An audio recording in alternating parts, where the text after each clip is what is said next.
بسم اللہ الرحمن الرحیم۔ گمنام ہیروز کے معزز ناظرین، السلام علیکم۔ آئیے چلتے ہیں کہانی کی طرف۔ جیری اپنے ساتھیوں کو غصے سے کہتا آ رہا تھا کہ پہلے انہیں کام کرنا چاہیے، پھر شراب کباب کا مزہ لینا چاہیے۔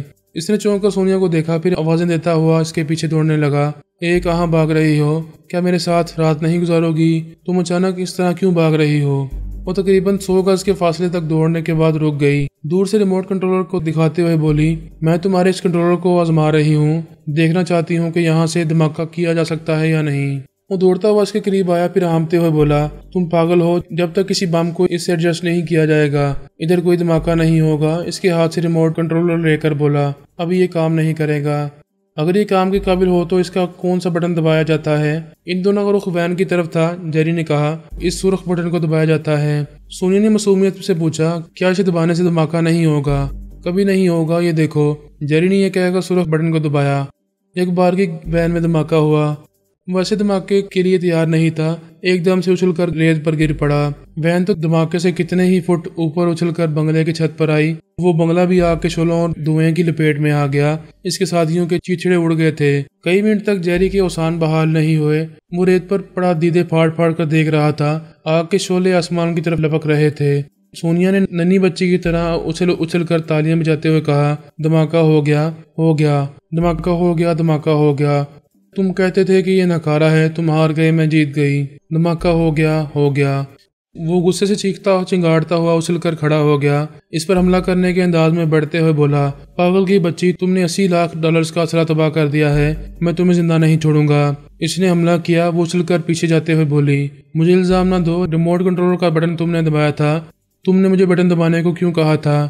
میں تمہیں سمندر میں ڈوبنے کو کہوں گی تو کیا ڈوب مرو گے؟ اس نے اس پر چھلانگ لگائی۔ وہ الٹی کلہ بازی کھا کر دوسری طرف چلی گئی۔ وہ ریت پر اوندے منہ گر پڑا تھا، سر اٹھا کر ادھر ادھر دیکھ رہا تھا کہ وہ کہاں ہے۔ پیچھے سے آواز آئی، میں یہاں ہوں۔ وہ آواز کی طرف گھوما تو منہ پر ایک زوردار لات پڑی۔ اس سے پہلے کہ سنبھلتا دوسری لات بھی پڑی۔ ایسی زبردست ٹھوکریں تھی کہ سر چکرانے لگا۔ وہ اٹھنا چاہتا تھا لیکن منہ پر ایک ایسا ہاتھ پڑا جیسے ہتھوڑا پڑتا ہے۔ وہ چیختا ہوا الٹ کر پھر ریت پر گر پڑا۔ سونیا نے اس کے چاروں طرف گھومتے ہوئے پوچھا، اپنے باس کا نام اور پتہ بتاؤ۔ وہ گالی دیتا ہوا بولا، میں تجھے زندہ نہیں چھوڑوں گا۔ بات پوری ہونے سے پہلے منہ پر لات پڑی۔ وہ بولی، اب گالی نہ نکالنا ورنہ بولنے کے قابل نہیں رہے گا۔ یہاں زبردست دھماکے ہوئے ہیں، پولیس آنے والی ہے، چل اٹھ میرے ساتھ، چلتا رہے اور بولتا رہے۔ وہ گرفتاری کے خوف سے اٹھ کر ایک طرف بھاگنے لگا۔ سونیا نے فلائی کرتے ہوئے ایک کک ماری۔ وہ پھر گر پڑا۔ وہ بولی، تیزی سے نہ دوڑو، آرام سے چلو، اپنے باس کا نام اور پتہ بتاؤ، تم لوگ کہاں کہاں اسلحے کا ذخیرہ رکھتے ہو۔ اس نے چلتے چلتے سونیا کو بے خبر سمجھ کر حملہ کیا لیکن مار کھا گیا۔ وہ متواتر اس کی پٹائی کرتی چلی گئی۔ دن میں تارے دکھائی دیتے ہیں، اسے رات میں سورج دکھائی دینے لگا۔ وہ بری طرح لہو لہان ہو کر ساحلی سڑک پر آ گرا تھا۔ اس نے اٹھنے کی کوشش کی، پھر بیٹھ گیا۔ اس کے بدن کا جوڑ دکھ رہا تھا۔ اس نے کہا، میرے سوالوں کے جواب نہیں دو گے تو پھر کبھی اٹھنے کے قابل نہیں رہو گے۔ وہ لرزتی ہوئی آواز میں بولا، میں قسم کھا کر کہتا ہوں میں اس کو نہیں جانتا۔ وہ میرے موبائل فون پر مجھے مخاطب کرتا ہے۔ فون کے CLI پر اس کا نمبر آتا ہوگا۔ ہاں آتا ہے، لیکن وہ نمبر کسی PCO کا ہوتا ہے۔ میں نے 2 بار اپنے دماغ کے اندر اس کی آوازیں سنی ہیں۔ وہ ٹیلی پیتھی جانتا ہے، کبھی کسی خاص موقع پر دماغ میں آ کر بولتا ہے۔ اس کے خاص کرندوں کے نام اور پتے بتاؤ۔ اس نے پچھلی جیب سے موبائل فون نکال کر اس کی طرف بڑھاتے ہوئے کہا، اس میں تمام افراد کے نام اور فون نمبر موجود ہیں۔ میامی نائٹ کلب کے 4th فلور میں اس کا ایک خاص کرندہ ہے، اس کا نام فرینک بلیو ہے۔ وہ آہستہ آہستہ کراتے ہوئے اٹھ کر کھڑا ہو گیا۔ سونیا نے موبائل فون لے کر تمام نام اور نمبر چیک کیے، پھر کہا، اچھا میں تو جاتی ہوں، تم فرار ہو جاؤ یا پولیس والوں کے ہتھے چڑھ جاؤ، یہ تمہاری قسمت ہے، اوکے گڈ نائٹ۔ اس نے گھوم کر اس کے منہ پر کک ماری۔ وہ کراتا ہوا گر پڑا۔ وہ دوڑتی ہوئی دور جاتی ہوئی رات کی تاریکی میں گم ہو گئی۔ اس کی کوئی منزل نہیں تھی، پتہ نہیں وہ آگے جا کر کہاں بھٹکنے والی تھی اور بھٹکانے والوں کو کس طرح تماشا بنانے والی تھی۔ سینڈی گرے ریوالونگ چیئر پر بیٹھا فون پر باتیں سن رہا تھا اور بے چینی سے پہلو بدل رہا تھا۔ پھر اس نے غصے سے پوچھا، کیا 4-5 برس کے ایک بچے نے ہی تباہی مچائی ہے؟ کیا ہماری اس بات کا کوئی یقین کرے گا؟ دوسری طرف سے کچھ کہا گیا۔ سینڈی نے فون بند کر دیا۔ بولنے والے کے دماغ میں پہنچ کر اس کے خیالات پڑھنے لگا۔ وہ درست کہہ رہا تھا۔ اس کے بیان کے مطابق سینڈی گرے کا ایک ایجنٹ فومی نامی دہشت گرد کو $20 لاکھ کے ہتھیار فروخت کرنے گیا تھا۔ سینڈی نے اپنے ماتحت مسٹر جے جے سے کہا تھا کہ فومی کو ہتھیار فروخت نہ کرو، اسے دھوکہ دے کر $20 لاکھ چھین لو، پھر اسے گولی مار دو۔ مسٹر جے جے نے حکم کے مطابق یہی کیا تھا۔ ایک بار فومی پر غالب آیا، دوسری بار فومی اس پر غالب آ گیا، پھر پتہ نہیں ایک چھوٹا سا بچہ کہاں سے آ گیا۔ اس کے آتے ہی بازی پلٹ گئی، فومی اور اس کے ساتھی مارے گئے۔ مسٹر جے جے خوش ہو کر اس بچے کو اپنے ایک خفیہ اڈے میں لے گیا۔ اس اڈے میں کروڑوں ڈالرز کے ہتھیار رکھے ہوئے تھے۔ وہ بچہ مسٹر جے جے کی حرکتوں سے ناراض ہو گیا، اس اڈے سے چلا گیا، کوئی اسے روک نہ سکا۔ اس کے جاتے ہی اس خفیہ اڈے میں زبردست دھماکے ہوئے، مسٹر جے جے کے ساتھ اس کے تمام ماتحت مارے گئے۔ ایک ماتحت کسی طرح بچ گیا تھا، وہ اس تباہی کی رپورٹ اپنے بگ باس سینڈی گرے کو سنا رہا تھا۔ یہ رپورٹ پورس کے بیٹے کے بارے میں تھی۔ بیٹے کا نام پہلے فائبر تھا، اب اس کا نام عدنان علی تیمور رکھا گیا تھا۔ اس کی وجہ سے دہشت گرد فومی اور اسلحہ کا سپلائر مسٹر جے جے مارے گئے تھے۔ سینڈی گرے کو کروڑوں ڈالرز کا نقصان پہنچا تھا۔ یہ تمام واقعات پچھلے باب میں پیش کیے جا چکے ہیں۔ سینڈی گرے یہ رپورٹ سننے کے بعد حیران اور پریشان ہو گیا۔ ریوالونگ چیئر سے اٹھ کر ٹہلنے لگا، سوچنے لگا یہ بچہ کون ہے، کس کا ہے، اچانک کہاں سے آیا تھا اور مجھے کروڑوں ڈالرز کا نقصان پہنچا کر کہاں غائب ہو گیا ہے۔ ان تمام سوالوں میں سے کسی کا بھی جواب آسانی سے ملنے والا نہیں تھا۔ اس نے اپنے خاص ماتحت سے فون پر کہا، اپنے تمام ماتحتوں کو فوراً حکم دو کہ نیو یارک کے ہر ایک چھوٹے بڑے علاقے میں 5 برس کے ایک ایسے بچے کو تلاش کریں جس کی آنکھوں میں غیر معمولی کشش ہو۔ بچہ ہینڈسم ہے اور خاموش رہنے کا عادی ہے۔ رپورٹ دینے والے ماتحت نے اس بچے کے بارے میں اتنا ہی بتایا تھا۔ دوسری صبح کے اخبار نے سینڈی کو چونکا دیا۔ کسی بنجمن نامی شخص نے اپنا نام اور فون نمبر لکھا تھا۔ اس بچے کی تصویر چھایا کرائی تھی، بچے کا نام فائبر لکھا ہوا تھا۔ اس بچے کو تلاش کر کے لانے والے کو $1 لاکھ کا انعام دینے کا وعدہ کیا تھا۔ سینڈی نے اپنے ایک خاص ماتحت سے کہا، اس بچے کی تصویر کی فوٹو اسٹیٹ کاپیاں تیار کرو اور تمام ماتحتوں تک پہنچا دو۔ اب اس بچے کو آسانی سے تلاش کیا جا سکے گا۔ پھر اس نے آرام سے بیٹھ کر اخبار میں شائع ہونے والی تصویر کو غور سے دیکھا۔ اس کی آنکھوں میں جھانکنے لگا، ان آنکھوں میں واقعی غیر معمولی کشش تھی۔ وہ ذرا سی کوشش کے بعد اس کے اندر پہنچ گیا، لیکن حیرانی سے سوچ کی لہروں کو سننے لگا۔ کتنی ہی سوچ کی لہریں ایک دوسرے سے گڈ مڈ ہو رہی تھیں۔ اس کا ذہن کسی ایک سوچ کی لہر پر ٹھہر نہیں پا رہا تھا۔ الفاظ واضح نہیں تھے، وہ دماغ نہیں تھا، کوئی عجوبہ تھا۔ وہ پریشان ہو کر دماغی طور پر حاضر ہو گیا۔ اس نے کبھی سوچا تک نہیں تھا کہ انسانی دماغ ایسے جعلی ہوتے ہیں، اور اگر نہیں ہوتے تو وہ بچہ انوکھا اور عجوبہ تھا۔ وہ اس کے اندر پہنچ کر ناکام ہو رہا تھا، اس لیے بے چینی اور بڑھ گئی۔ یہ تجسس بھی تھا کہ آخر وہ کون ہے، اچانک کہاں سے آ ٹپکا ہے۔ بینجامن نے اخبار میں اپنا فون نمبر شائع کرایا تھا۔ اس نے فون کے ذریعے رابطہ کیا۔ اس وقت وہ شراب پی رہا تھا۔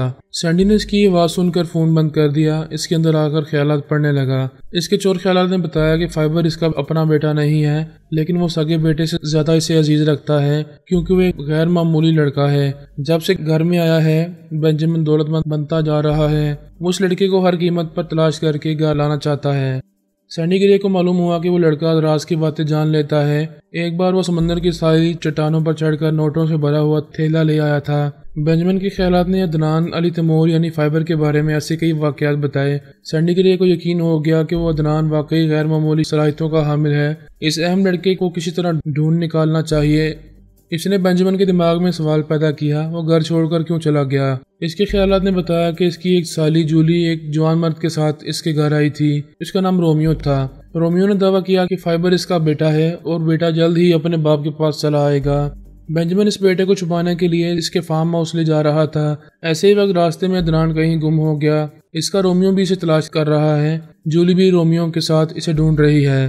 سینڈی نے پوچھا کیا جولی اور رومیو کی تصویریں ہیں؟ اس کے خیالات نے بتایا صرف جولی کی تصویر ہے۔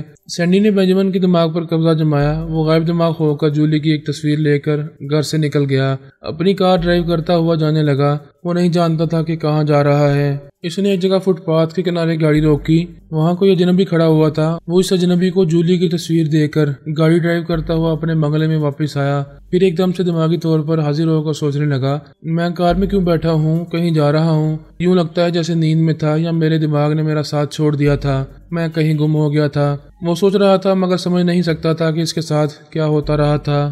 سینڈی نے اپنے کمرے میں آ کر آرام سے صوفے پر بیٹھ کر جولی کی تصویر کو غور سے دیکھا، پھر اس کی آنکھوں میں جھانکتا ہوا اس کے دماغ میں پہنچ گیا۔ اس وقت دن کے 10 بجے تھے۔ وہ پچھلی تمام رات رومیو کے ساتھ جاگتی رہی تھی۔ اس کے خوابیدہ خیالات بتانے لگے کہ وہ پچھلی رات فائبر کو تلاش کرتے رہے۔ رومیو نے اس کا نام تبدیل کیا ہے، اس کا نام عدنان علی تیمور رکھا گیا ہے۔ سینڈی یہ نام سنتے ہی چونک گیا۔ اس نے جولی کے خوابیدہ دماغ میں کہا، یہ تو اسلامی نام ہے، کیا رومیو مسلمان ہے؟ میں نہیں جانتی اس کا مذہب کیا ہے اور جان کر بھی کیا کروں گی، اپنا تن من نچھاور کر چکی ہوں، اب یہ کوئی بھی ہو۔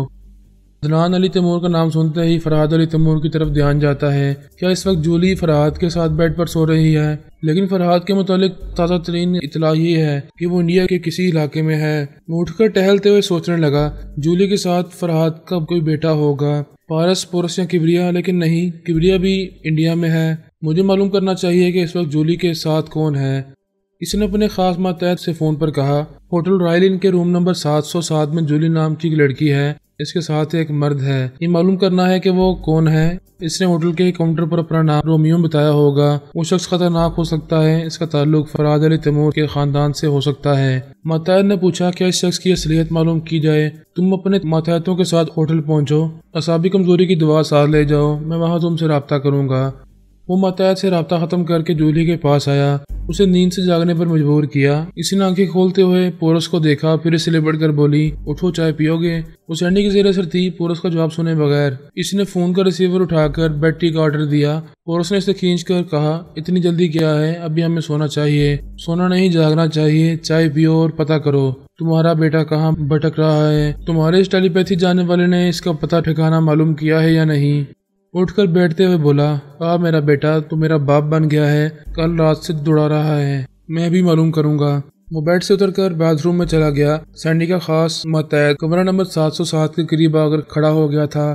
ملازم چائے کی ٹرے لے کر ادھر آیا تو اس نے پوچھا، کس کمرے میں چائے لے جا رہے ہو؟ بولا، روم نمبر 707۔ ملازم کی آواز سنتے ہی سینڈی نے اس کے دماغ پر قبضہ جمایا اور اس کی زبان سے کہا، دعا ملا دو۔ ماتحت نے کیتلی کا ڈھکن اٹھا کر دعا کے چند قطرے ملائے، پھر وہاں سے چلا گیا۔ سینڈی نے ملازم کے دماغ کو آزاد چھوڑ دیا۔ اس نے کمرے میں آ کر جولی کے سامنے چائے کی ٹرے رکھی، پھر چلا گیا۔ پورس باتھ روم سے نکل کر آیا تو اس نے کہا، چائے آ گئی ہے۔ چائے تمہارے لبوں کی طرح ہے، جس میں گرمی بھی ہے، مٹھاس بھی ہے۔ وہ قریب آ کر بیٹھ گیا۔ جولی نے مسکرا کر پیالی بڑھاتے ہوئے کہا، آنکھ کھلتے ہی رومانٹک ہو گئے، میں تو تمہارے پاس ہوں، جو دور ہے اس کی فکر کرو۔ ابھی میرے ماتحت نے رابطہ کیا تھا، عدنان کا دماغ عجیب و غریب ہے، وہ خیال خوانی کرنے والا پریشان ہو جاتا ہے کہ اس کی کوئی ایک سوچ کی لہر گرفت میں نہیں آتی، پتہ ہی نہیں چلتا وہ کہاں ہے اور کیا کرتا پھر رہا ہے۔ سینڈی جولی کے اندر رہ کر پورس کی باتیں سن رہا تھا۔ ان باتوں سے صاف ظاہر تھا کہ اس کا تعلق ٹیلی پیتھی جاننے والوں میں سے ہے اور وہ ضرور فرحاد علی تیمور کے خاندان سے تعلق رکھتا ہے۔ وہ دونوں اپنی اپنی پیالی اٹھا کر چائے پینے لگے۔ وہ خیال خوانی کے ذریعے انہیں دیکھ رہا تھا۔ ابھی 5-10 منٹ کے بعد جولی کا ساتھی اعصابی کمزوری میں مبتلا ہونے والا تھا۔ وہ اس کے اندر پہنچ کر اس کی اصلیت معلوم کر سکتا تھا۔ جولی نے 2 گھونٹ پینے کے بعد کہا، چائے کا مزہ کچھ عجیب سا ہے۔ وہ بولا، میں تو پہلے ہی کہہ چکا ہوں، چائے کا مزہ تمہارے لبوں کی طرح ہے، اس میں گرمی بھی ہے، مٹھاس بھی ہے۔ تم تو ہر بات مذاق میں اڑا دیتے ہو، کیا مزہ کچھ عجیب سا نہیں لگ رہا؟ اس نے جولی کے ہاتھ سے پیالی لے کر اسے سینٹر ٹیبل پر رکھ دیا۔ چائے پسند نہیں ہے تو نہ پیو، ہو سکتا ہے اس میں کسی نے کچھ ملا دیا ہو۔ ہماری چائے میں کوئی کیا ملائے گا اور کیوں ملائے گا؟ تم نہیں جانتی، میرے بہت سے انجانے دشمن ہیں، وہ میرے کھانے پینے کی چیزوں میں زہر ملا سکتے ہیں، یا کوئی ٹیلی پیتھی جاننے والا دشمن میرے دماغ میں آنے کے لیے مجھے اعصابی کمزوری کی دوا کھلا سکتا ہے۔ وہ بولتا جا رہا تھا اور چائے پیتا جا رہا تھا۔ جولی نے اس کا ہاتھ پکڑ کر کہا، یہ سمجھتے بھی ہو کہ تم سے دشمنی کی جا سکتی ہے، پھر بھی ایسی بدمزہ چائے پی رہے ہو، اسے چھوڑ دو، مت پیو۔ سینڈی نے فوراً ہی جولی کے دماغ پر قبضہ جمایا تاکہ وہ اسے چائے پینے سے نہ روکے۔ وہ دوسرے ہی لمحے میں بولی، اچھا کوئی بات نہیں، چائے تمہیں اچھی لگ رہی ہے تو پی لو۔ پورس ہنسنے لگا، تم ابھی چائے پینے سے روک رہی تھی، پھر فوراً پینے کے لیے کہہ رہی ہو، تم کچھ نہیں سمجھ رہی ہو، لیکن میں سمجھ رہا ہوں اور وہ سمجھ رہا ہے۔ جولی نے حیرانی سے پوچھا، وہ کون؟ وہی جو تمہارے دماغ میں چھپا ہوا ہے، تم اس کی سوچ کی لہروں کو محسوس نہیں کر رہی ہو۔ تم یہ کیا کہہ رہے ہو؟ کیا تمہارا وہ ٹیلی پیتھی جاننے والا میرے اندر ہے؟ اس وقت تمہارے اندر میرا کوئی آدمی نہیں ہے، وہ جو بھی ہے اس انتظار میں ہے کہ چائے میں ملی ہوئی دوا مجھے اعصابی کمزوری میں مبتلا کرے گی، پھر وہ میرے دماغ میں آئے گا تو میں اس کی سوچ کی لہروں کو روک نہیں پاؤں گا۔ سینڈی گرے حیرانی سے سوچ رہا تھا کہ یہ سمجھ رہا ہے چائے میں اعصابی کمزوری کی دوا ملائی گئی ہے، پھر بھی اسے پیتا جا رہا ہے، یہ جان بوجھ کر ایسا کیوں کر رہا ہے؟ پورس نے مسکراتے ہوئے جولی کی طرف دیکھ کر کہا، تم کس سوچ میں پڑ گئے؟ یہ دعا تو بہت ہی زود اثر ہے، دیکھو تم جس کے دماغ میں ہو وہ کمزوری محسوس کر رہی ہے، جبکہ اس نے صرف 2 ہی گھونٹ پیے ہیں اور میں تو پیالی خالی کر چکا ہوں۔